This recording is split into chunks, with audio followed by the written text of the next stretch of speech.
Salam jumpa saudaraku, salam sejahtera dari saya untuk saudara sekalian. Semoga kita semua tetap ada dalam keadaan sehat dalam perlindungan Tuhan kita Yesus Kristus. Saat ini jangan lewatkan cerita menarik versi Alkitab. Kita mau ngebahas tentang Musa dan Harun. Bagaimana cara Tuhan berbicara kepada Musa? Musa bukanlah orang biasa.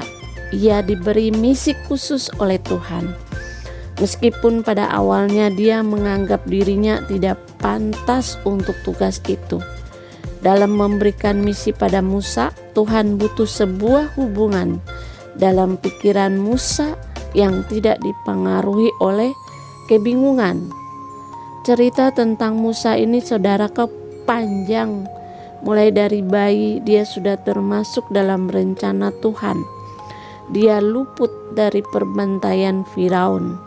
Karena itu mari kita baca dalam kitab Ulangan 32 ayat 52. Demikian Tuhan berbicara dengan Musa bahwa engkau boleh melihat negeri itu terbentang di depanmu, tetapi tidak boleh masuk ke sana, ke negeri yang kuberikan kepada orang Israel.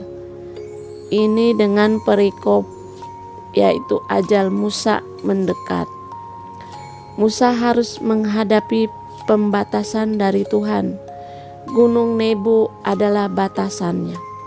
Musa hanya bisa melihat dari jauh tanah Kanaan dari atas Gunung Nebo. Bukan hanya batasan untuk memasuki, tetapi umurnya pun dibatasi Tuhan, saudaraku. Pembatasan itu terjadi karena Musa dan Harun telah mengecewakan Tuhan dengan cara berubah, setia, dan tidak menghormati kekudusan Tuhan.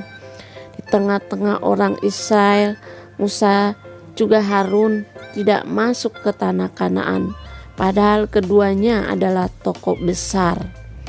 Pelajaran menarik saudaraku dari Musa dan Harun ini menjadi peringatan bagi kita semua. Bukanlah hal yang sepele, tetapi itulah yang diminta oleh Tuhan.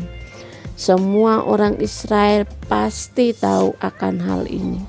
Saat Musa dan Harun di Meriba, Tuhan melihat keduanya tidak setia dan tidak menghormati kekudusan Tuhan. Dampaknya, Gunung Nebo menjadi titik akhir perjalanan bersama bangsa Israel. Bisa jadi kita merasa layak atau paling layak menikmati berkat Tuhan dalam kehidupan karena hasil karya yang tertoreh dalam kehidupan seringkali tanpa kita sadari bahwa Tuhan harus menghentikan langkah kita. Tuhan memberikan garis pembatas bagi kita untuk tidak kita lampaui. Bisa jadi karena ketidaklayakan kita yang tanpa kita sadari, sebab kita berubah setia dan tidak menghormati kekudusan Tuhan. Karena itu tetaplah setia dan hormatilah Tuhan, bukan supaya Tuhan tidak menghentikan langkah kita, tapi karena demikianlah kita harus hidup dalam hubungan dengan tidak melanggar perintah Tuhan. Demikian saudaraku, sedikit cerita tentang Musa dan bangsa Israel. Ada Tuhan yang berperan di antara mereka. Semoga pembahasan ini bermanfaat bagi saudaraku seiman. Terima kasih and God bless you all.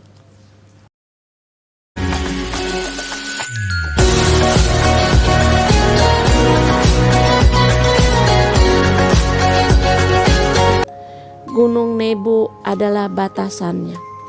Musa hanya bisa melihat dari jauh tanah Kanaan dari atas Gunung Nebo. Bukan hanya batasan untuk memasuki, tetapi umurnya pun dibatasi Tuhan, saudaraku.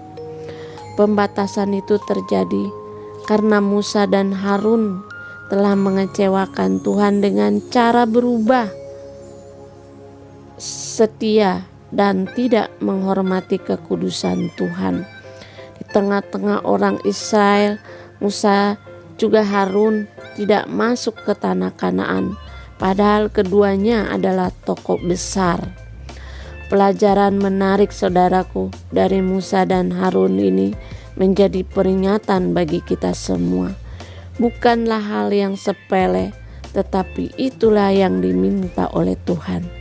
Semua orang Israel pasti tahu akan hal ini. Saat Musa dan Harun di Meriba, Tuhan melihat keduanya tidak setia dan tidak menghormati kekudusan Tuhan. Dampaknya, Gunung Nebo menjadi titik akhir perjalanan bersama bangsa Israel.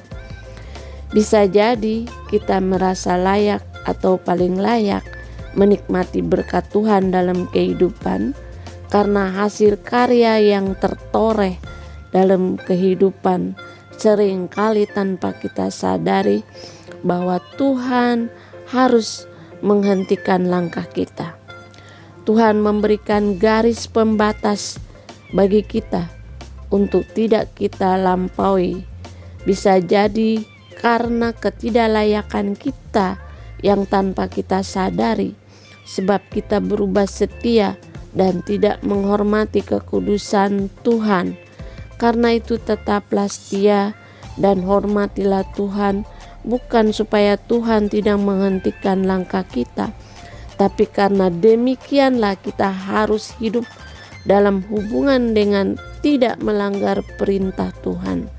Demikian saudaraku, sedikit cerita tentang Musa dan bangsa Israel. Ada Tuhan yang berperan di antara mereka. Semoga pembahasan ini bermanfaat bagi saudaraku seiman. Terima kasih and God bless you all.